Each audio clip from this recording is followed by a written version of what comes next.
Oi gente, meu nome é Samira e eu vou falar um pouquinho para vocês sobre herança poligênica e evolução. Então, geralmente o tipo de herança das características que a gente aprende nas escolas segue o padrão brasileiro de Mendel, aquele clássico exemplo das ervilhas verdes, amarelas, lisas e rugosas, lembram? Então, mas será que essa é a única forma de herança das características? Na verdade, há sim outras formas, como a gente vai ver um pouquinho para frente. As leis de Mendel só se aplicam a características que são controladas por apenas um loco gênico. Herança poligênica é o nome que damos quando uma característica é determinada por 2 ou mais genes. A herança poligênica, ela faz um desvio das leis de Mendel e esses genes podem estar localizados em 2 ou mais losses diferentes, ou seja, em posições diferentes do cromossomo.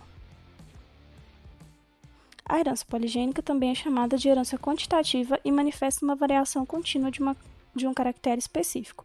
Ou seja, aqui as características não se diferenciam entre suas variantes, ao contrário dos padrões de herança monogênicos. Eles retratam a combinação dos genes herdados de ambos os pais. Na herança quantitativa, 2 ou mais genes somam ou acumulam seus efeitos, o que permite uma série de fenótipos diferentes entre si. Esses caracteres são influenciados por múltiplos fatores genéticos e ambientais e pela interação entre eles.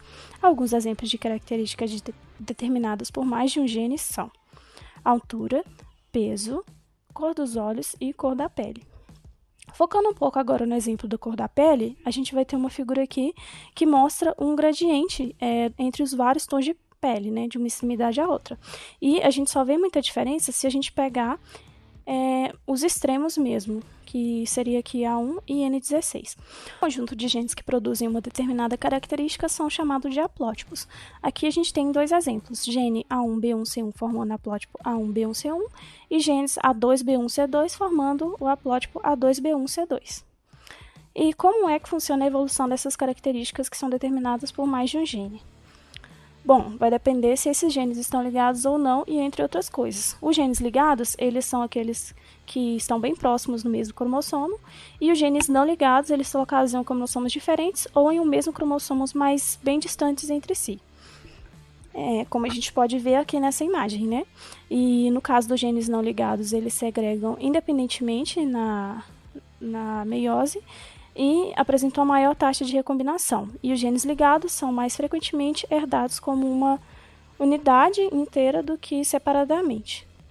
A recombinação tende, na ausência de outros fatores, a fazer com que os alelos de locos diferentes apareçam em proporções aleatórias ou independentes nos haplótipos.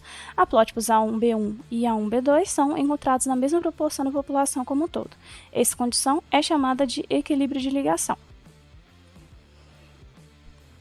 Quando ocorre um desvio nas proporções de combinações aleatórias dos haplótipos, chamamos de desequilíbrio de ligação.